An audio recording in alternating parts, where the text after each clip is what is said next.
शुरू से ही पाकिस्तान ने स्पेशली जो साइम का जो शॉट था वो बहुत केयरलेस टाइप का, केयर फ्री शॉट, और वहां से ही जो प्रेशर जो पहले बिल्डअप हुआ, ऑल्दो के प्लेयर दूसरे आउट हुए अपनी अपनी गलतियों से, लेकिन जो एक प्रेशर जो बिल्डअप हो गया शुरू में, एक कैजुअल शॉट था जो साइम के लिए, मैं समझता हूं कि वो अननेसेसरी था, और उसकी वजह से फिर दूसरे भी प्रेशर में आए और उन्होंने भी गलती पे गलती करते चले गए।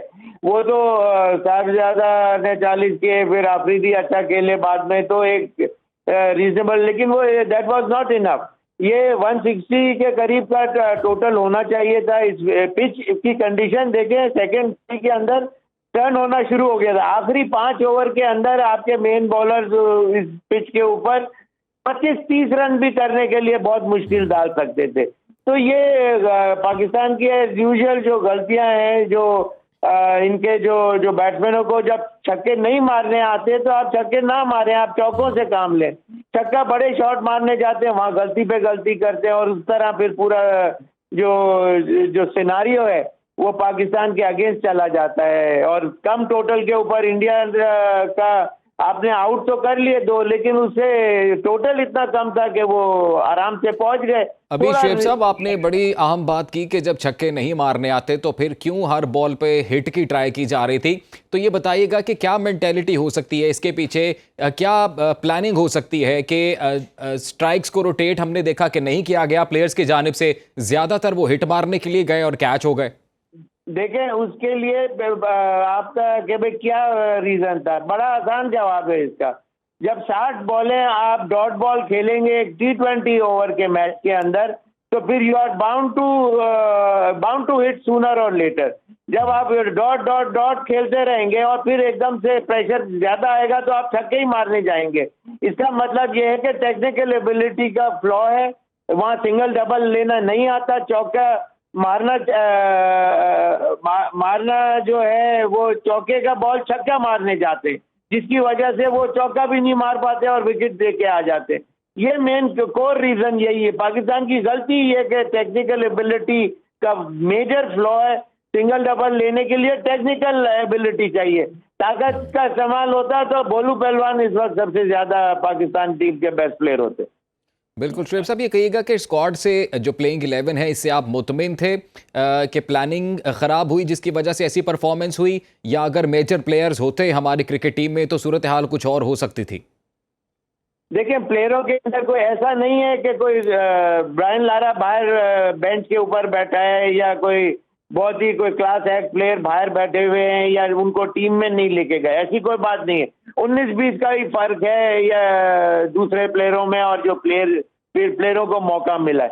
तो इंडिया पाकिस्तान के मैच में तो ये होता है कि स्टार से सुपरस्टार स्टेटस रातों रात हासिल करने का किसी के लाइफ में एक मौका आता है, किसी की लाइफ में एक भी नहीं आता। तो ये तो परफेक्ट सेटिंग होती है कि जब इंडिया तो दिल बड़ा करके अच्छा खेल, टेक्निकल तरीके से खेलना पड़ता है, नर्व्स ऑफ स्टील दिखाने पड़ते हैं, जैसे कि आपको दिल बड़ा करना होता है। वहां अगर आपका कमजोर हुए तो फिर वो दूसरी टीम आपके ऊपर इतनी हावी हो जाती है, आप वहां से बिल्कुल फिर प्रेशर बिल्ड होना शुरू हो जाता है जिसे टैकल करना मुश्किल होता है। हमारे साथ ही रहिएगा शुएब साहब, स्पोर्ट्स एनालिस्ट हैं शाहनवाज राणा साहब, उन्होंने भी ज्वाइन किया है। शाहनवाज साहब, बहुत शुक्रिया आपके वक्त का।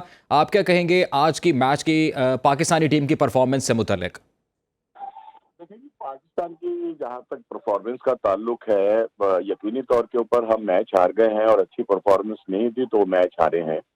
लेकिन चूंकि ये एक जिसको कहते हैं पाकिस्तान और भारत के दरमियान होने वाले जो मैचेस होते हैं ये बड़े हाई वोल्टेज होते हैं, और इस मरतबा तो इन मैचेस के अंदर एक जज्बे और बहुत सारे और भी अवामिल थे कि जो कार फरमाते। लेकिन यह है कि आगाज में ही जो हमारी विकेट है 3, उसके बाद जो है वो पूरी टीम जो है वो ना संभल सकी। लेकिन अगर यही 160-170 के करीब अगर स्कोर होता तो मैं ये समझता हूँ कि ये मैच जो है वो खासा दिलचस्प हो सकता था। लेकिन जहां तक दोनों टीमों का अगर हमने मुआवजा करना है तो सच्ची बात तो यह है कि भारत की टीम पाकिस्तान टीम से खासी बेहतर है। और उसके बाद भी यह है कि अगर उन्होंने अब 100 जो हमारा जो रन चेस किया है वो कोई ऐसा नहीं है कि उन्होंने कोई 10-11 ओवरों में कर लिया है। अब भी 15-16 ओवर जो था वो चल रहा था कि जिसमें ये चेज हुआ है। तो अगर तो थोड़ा सा 10-20 रन और बन जाते तो मैं ये समझता हूँ कि ये मैच और खासा दिलचस्प हो जाता। लेकिन इस मौके पर शाहीन आफरीदी की तारीफ यकीनन करनी पड़ेगी कि जिन्होंने बड़ा जिसको कहते हैं कि खूबसूरत हिटिंग का जो है वो मुजाहरा किया और पाकिस्तान को ना एक बाइज्जत तौर के ऊपर जो है वो लेकर आ गए ऐसे मकाम पर कि जहां कुछ थोड़ी सी जो थी वो बच सकती थी। अदरवाइज तो यूं लगता था कि शायद पाकिस्तान टीम जो है वो 100 के अंदर आउट हो जाएगी। लेकिन कोई नहीं, ऐसा कोई मसला नहीं, अभी तो टूर्नामेंट बाकी है और आगे भी भारत के साथ हमारा जो है मुकाबला बिल्कुल मुतवक्किल है। उम्मीद रखनी चाहिए शाहनवाज साहब, लेकिन सवाल ये है कि अगर पाकिस्तान की बैटिंग लाइन की परफॉर्मेंस को आज हम देखें तो लग यूं रहा था कि हर प्लेयर बस जान छुड़ाना चाहता है, हर प्लेयर हिट मारने की कोशिश कर रहा था, स्ट्राइक्स बड़ी कम रोटेट की जा रही थी। इसके पीछे आपको क्या लगता है, क्या ज़हनियत हो सकती है? देखिए जी, जो आपने ये बात की ना, बिल्कुल मेरा आपने उस तरफ मेरी तवज्जो कराई है कि हमने ये जो स्कोर किया है ये हमने किया है 10 ओवरों में। तकरीबन हमने 62 के करीब जो है बॉल डॉट खेली है। इसका मतलब ये कि हमने सिर्फ 10 ओवर के अंदर ये स्कोर किया है और बाकी जो 10 ओवर थे वो हमने सिर्फ और सिर्फ टुक टुक की नजर कर दी है। तो इसमें तो कोई शक नहीं है।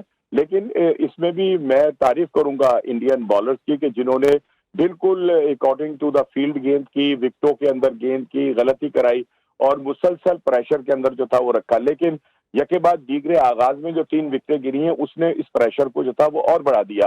तो मैं ये समझता हूँ कि बाद में आने वाले खिलाड़ियों ने हिम्मत का तो मुजाहिरा किया, लेकिन इसके साथ साथ भारत की जो कामयाब इस वक्त दुनिया की बेहतरीन स्पिन बॉलिंग है उसका सामना यकीनन वो करते हुए हिचकिचा रहे थे। और उसकी उसकी सबसे बड़ी मिसाल ये कि तकरीबन 60 से ऊपर बॉल जो है वो पाकिस्तान टीम ने डॉट खेले हैं। जी। तो यकीनी तौर के ऊपर ये प्रेशर जो था ये तो था। लेकिन चले, अब क्या मतलब हम इसके ऊपर तबसरा करें। पाकिस्तान की क्रिकेट का हाल तो जो है वो आज नहीं या इस मैच में नहीं, इससे पहले ही बहुत बुरा हुआ है। जी और हम बिल्कुल, इसमें कारकर्दगी बुरी रही और इस पर गौर करने की ज़रूरत है। बहुत शुक्रिया आप दोनों मेहमानों का, शुएब मोहम्मद साहब और शाहनवाज राना साहब, आपने सुनो न्यूज़ को वक्त दिया।